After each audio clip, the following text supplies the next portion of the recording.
Good morning, guys! May gala tayo today. Kaya ito, naghahanda. As usual. Ano ba yung anuhin ko? Yeah. Ang ating pa-blush on na lip and cheek tint. Ganyan. Gagali. Yan sa buhok ko, headless curls. Pero hindi yan pang padagdag kasi nakariban kasi yung last year yung buhok ko doon sa Pilipinas. Dahil kaya hindi siya nagko-curl. More on pang lang ba, nagbibigay lang siya ng volume. Kaya nakaganyan. So today gagala tayo. Pupunta kami sa pinakaunang pinag-datean namin ng aking mister. Kung saan niya ako dinala. Yung unang date namin. Prinsesa yung feeling ko nun eh. Kasi talagang sa castle man niya talaga ako dinala. O, di ba? feeling ni Inday ba? Feeling lang. So, gusto ko yung mag-last whole day yung aking lipstick.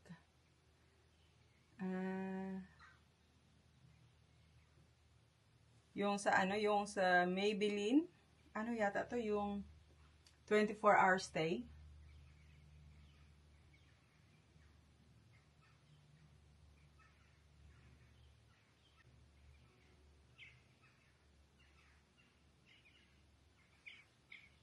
Yan. Tapos paanohin lang ng konti. Tapos bawg-bawg sa atong pilok.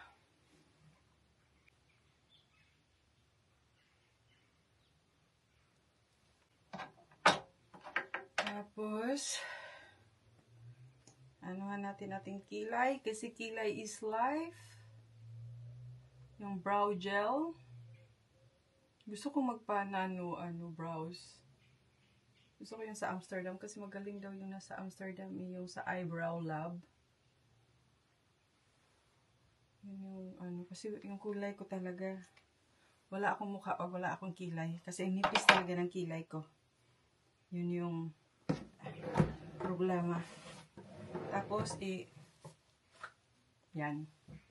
I-wipe off natin yung lipstick. Kasi ayoko yung sobrang kapal. So, yan lang. Yan na yung ating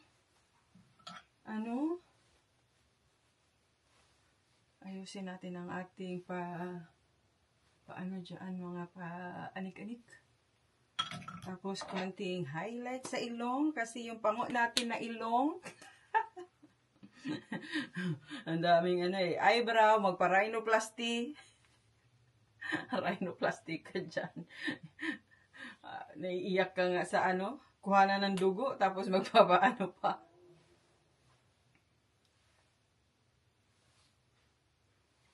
So, ayan. Tapos na ang ating makeup. Ang makeup for the day. Kailangan kaya. Ayoko yung ngipin ko ngayon. Dahil sa kakainom ng iron ba, naninilaw siya. Ang pangit. Tapos ubusin natin yung Chanel na Chance.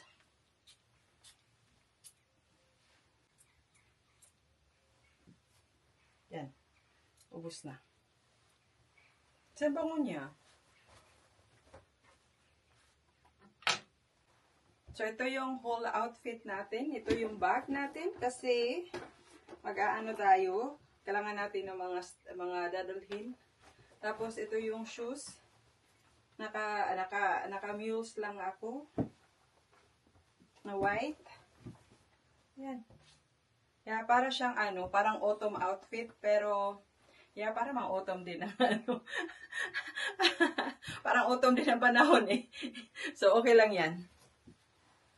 So, last minute ko na talaga tatanggalin tong aking kasi hindi ako maglalagay ng magho-hold sa kanya. Gusto ko lang siyang yung natural lang ba na may wave. So, yun yung ating outfit today. Oh, yeah, wala pala akong earrings. Ano ba yung gagamitin kong earrings? Gusto ko lang ng walang masyadong Para man tayo nitong ano, Koreana na yung sa buhok ba? Para hindi na rin ako mag-jacket kasi hindi siya ganun kalamig. Para ko nga mag-sleeveless ba tapos mag-ano, pero ayaw ko mag-jacket kaya para walang maraming ilalaman. So, ayan. Ayan ang ating tapos tita bag. Kompleto. So, yan ang ating outfit of the day. Yung napaka-optimistic ni Inday. Di ba? Maganda ang panahon. Pag alis namin, talaga, napaka-dark ng dark ang kalibutan. Pero karon, as optimistic si Inday, nagdapag shades. So, halfway na kami papuntang sa pupuntahan namin. So, sama kayo sa aming paglakad-lakad doon. In this crazy life we live, we all need someone to hold, a friend to light the way when the world starts to unfold. Through all the ups and downs, the highs and lows we share, we'll stick together, ride or die. Let's show we really care. Through thick and thin, you've been there by my side, a shoulder to lean on when the tears couldn't hide. You're the one who lifts me up when I'm feeling down. With you, my friend, there's no need to wear a frown. Friendship, oh friendship, upon the storms and sunny days, together we'll walk this road, hand in hand. Friendship, oh friendship. So, nakapaglakad-lakad na kami. So far, maganda siya. Parang nga siyang mini Amsterdam, yung Little Amsterdam. First time namin talaga dito sa sa city ba? Sa Utrecht. Utrecht, Netherlands.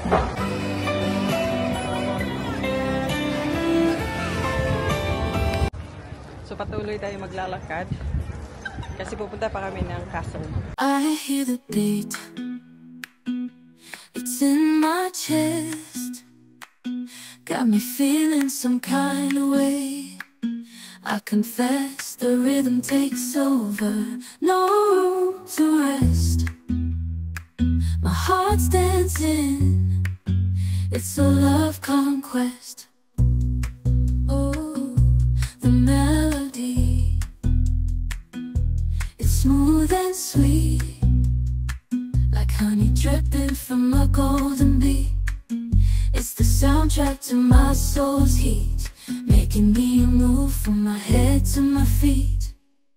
My heartbeat, yeah, it's pumping so loud. It's the rhythm of love, baby, that I found when the music plays.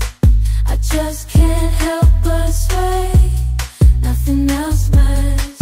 It's my heart that obeys.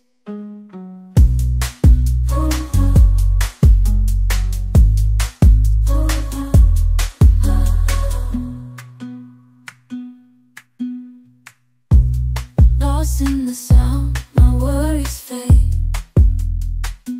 Every note, every chord, a serenade with each beat of the drum.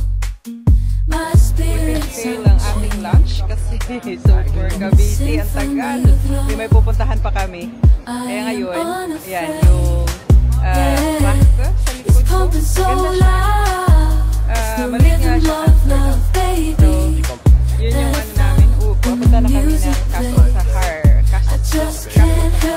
So, we're off to our next destination.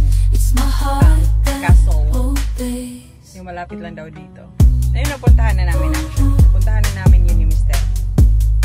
So, epic fail ang aming lunch kasi ang tagal ng service. Kaya umalis na lang kami at bumili kami ng bread.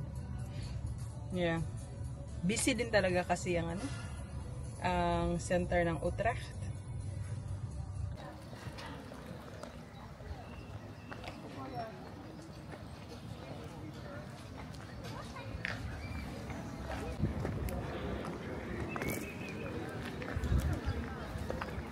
sama kayong maglakad-lakad sa garden ng, ang pangalan nito is Castel Fanjar.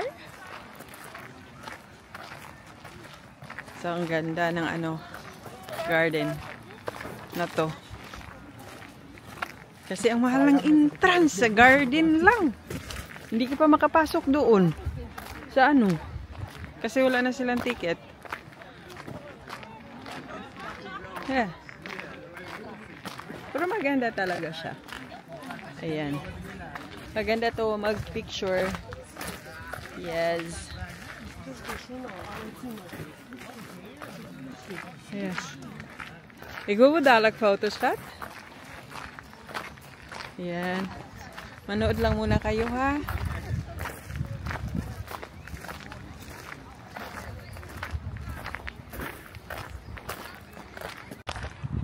So ngayon, hanap kami ng bench. Kasi may bread kami. Alam mo na, mga mga yung Netherlander.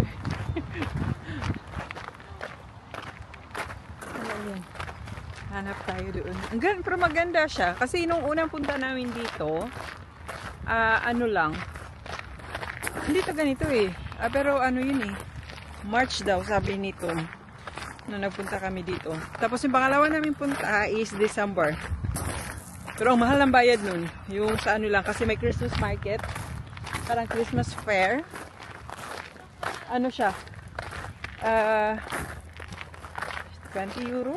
Yeah. So, ito yung isa sa pinakamahal yung entrance na castle dito sa Holland.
Pauwi na kami. Yung kasi hapon na at parang uulan na. Kaya na ang ganda ng panahon. Ngayon umaano na siya. Umaano na siya yung tawag doon. Dumidilim na.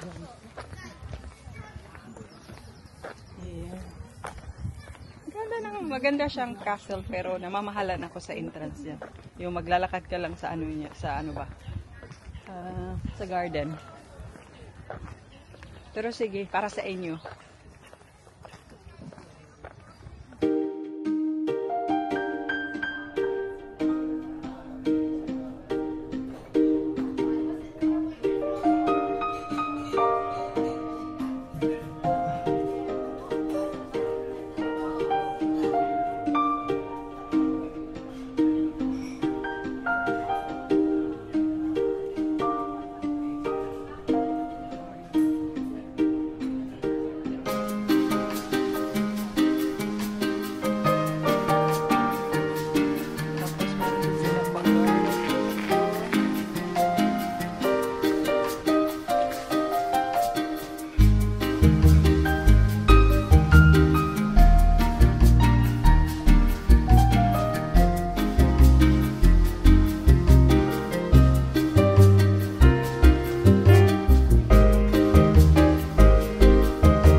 Pauwi na kami. Tapos na maglakad-lakad. Ang aming kilometers and 10,000 steps parang naubos ko na ata.